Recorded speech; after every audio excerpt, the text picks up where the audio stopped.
Coming up, COVID cases are climbing faster than ever, restaurant owners are filing lawsuits, and Groundhog Day is looking a little different this year. All that and more in tonight's episode of RTN News.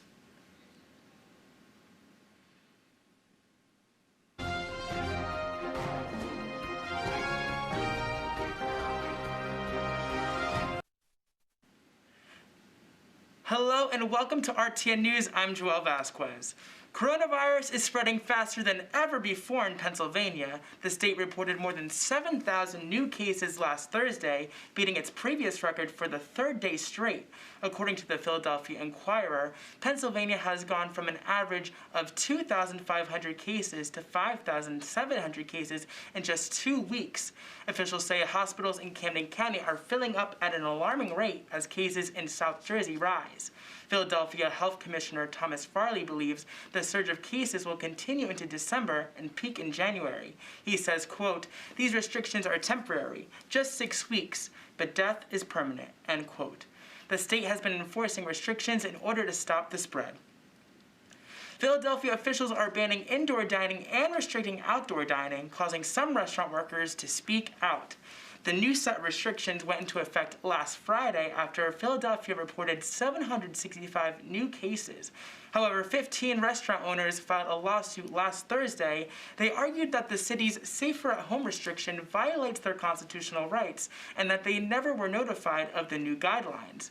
The group's attorney, Brian Fritz, says, quote, "How is it that the city of Philadelphia restaurants are more dangerous than the city of Philadelphia Lowe's or Walmart's or Wawa's?" End quote. The restaurant owners are seeking an emergency injunction to stop the city from enforcing the new restrictions. A 36-year-old man is arrested for the murder of a transgender woman from this summer.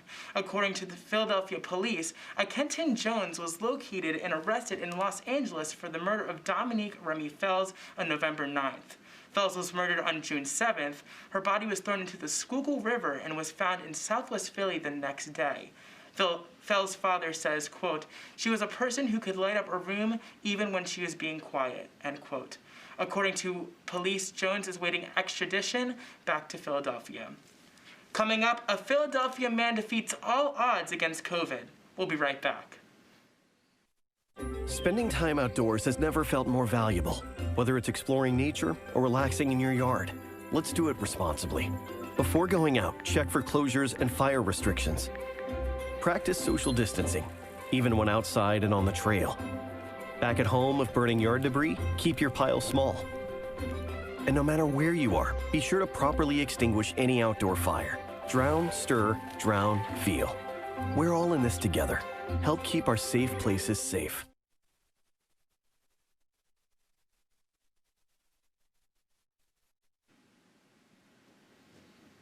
Hello and welcome back to RTN News.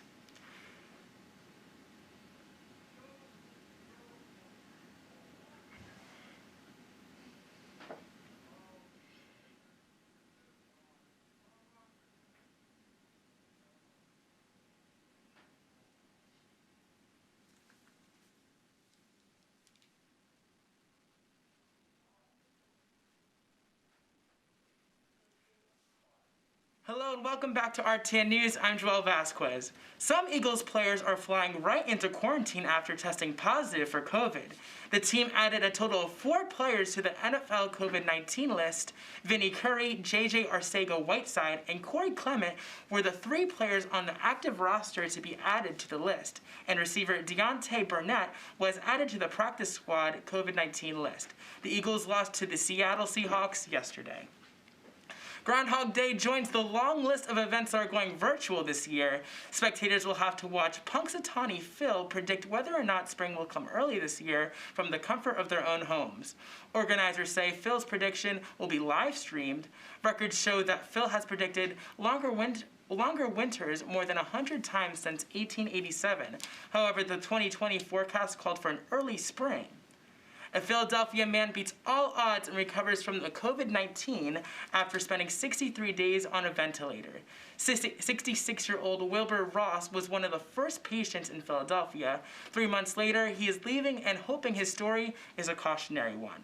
When he left the hospital, he was in a wheelchair, but he has now gotten the strength back to walk again.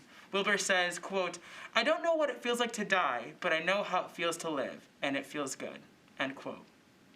Coming up, Sienna Rampula is talking about what's happening on campus. We'll be right back. I work out every day. COVID won't kill me. I'm 24. COVID won't kill me. I have antibodies. COVID won't kill me. It's been a long week. COVID won't kill me. I'm 25. COVID won't kill me. I'm partying outside. COVID won't kill me. I don't need to wear a mask around my friends. COVID won't kill me. I'm 23. COVID won't kill me. If I haven't gotten it yet, COVID won't kill me. I'm young. COVID won't kill me. Famous last words. Don't let them be yours. Socially distance. Mask up, America.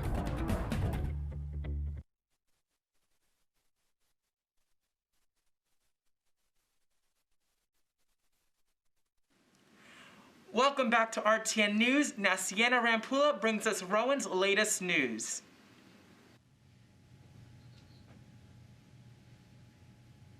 Hello everyone, I'm Sienna Rampula bringing you news from the nest. First off, finals are coming up for Rowan students and the university is planning events to de-stress. These include relaxation December 5th, self-care Sunday December 6th, yoga December 10th and 11th, and a mindfulness Monday on December 21st. You can find all of these on ProfLink and attend them virtually. Regarding the spikes in coronavirus, Rowan decided it was going to do asymptomatic COVID screenings before and after Thanksgiving as a free service to all Rowan students. I touch more on that in a later story, but during the interview, the new COVID vaccine and its distribution was brought into question. Scott Woodside explains that during phase 4, the vaccine would be like a drive-through clinic, similar to what Rowan does for the flu shot. For years, Canavan disease seemed untreatable, but thanks to a breakthrough by Dr. Leone, a treatment is in sight. Dr. Pale Leone, director of the Cell and Gene Therapy Center for the Rowan University School of Osteopathic Medicine, spent her life's work creating a gene therapy that triggers the mutated gene for the production of myelin to produce white matter. Basically, the disease attacks a person's brain, leaving it full of holes. Leone believes that once the gene is triggered, it can stop the progression of the disease, and they are trying to find a clinical trial. They do need some more fundraising to do, but after that, there will be a cure in sight. I'm Sienna Rampula, and that was news from the Nest. Thank you, Sienna. Coming up, Renee Waters has national news.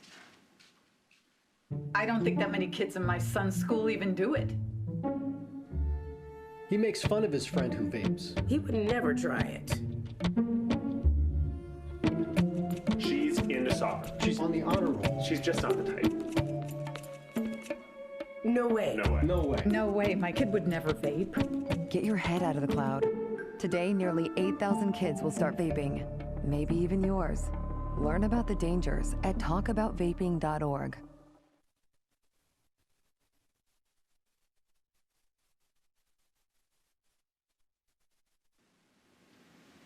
Welcome back to RTN News. Let's head over to national news with Renee.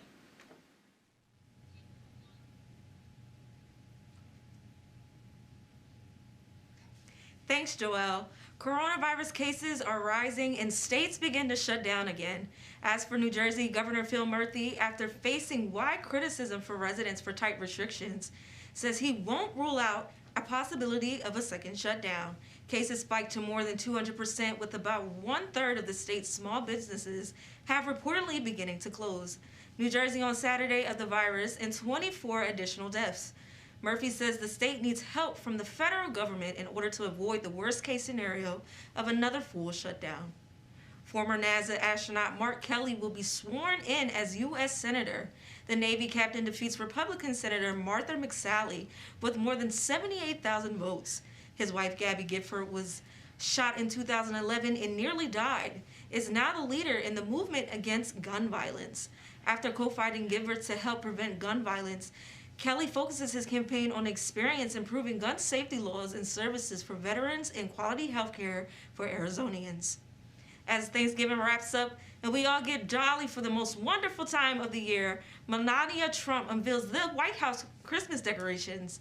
Volunteers from around the country work to decorate the White House after Thanksgiving with over 62 Christmas trees, 106 wreaths, 1,200 feet of garland, 3,200 lights, and 17,000 bows. She says the bond that all Americans share is an appreciation for our tradition, values, and history. which were the inspirations behind the decorations this year. Each room represents a story told in history, including a tribute to essential workers. Melania says she wishes everyone a Merry Christmas and a happy, healthy New Year. Now back to the desk. Thank you, Renee. Coming up, weather girl Ariana gives us this week's forecast.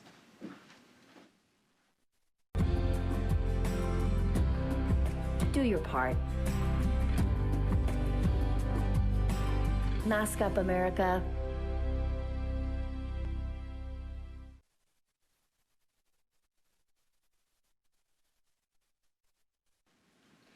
Now we move to Ariana with this week's weather.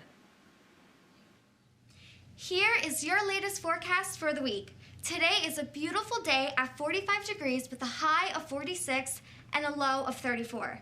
Tomorrow, you can expect to see the same weather at 46 degrees, mostly sunny. Thursday, the temperature will go up slightly at 51 degrees. Partly cloudy with a 10% chance of rain. This weekend, bring out your umbrellas because Friday will be 50 degrees with a 40% chance of rain. Moving to Saturday, it will be a high of 49 and a low of 35 degrees, with a 60% chance of rain. To end this week's forecast, Sunday will be 45 degrees with a 30% chance of rain. On Monday, bring out your jacket to stay warm. It will be partly cloudy at 45 degrees. That was your latest forecast for the week. I'm Ariana Dunn. Be well and safe and have a good night. Thank you, Ariana. That's all for this week's episode of RTN News. Stay tuned for next week's episode. I'm Joel Vasquez. Have a good night.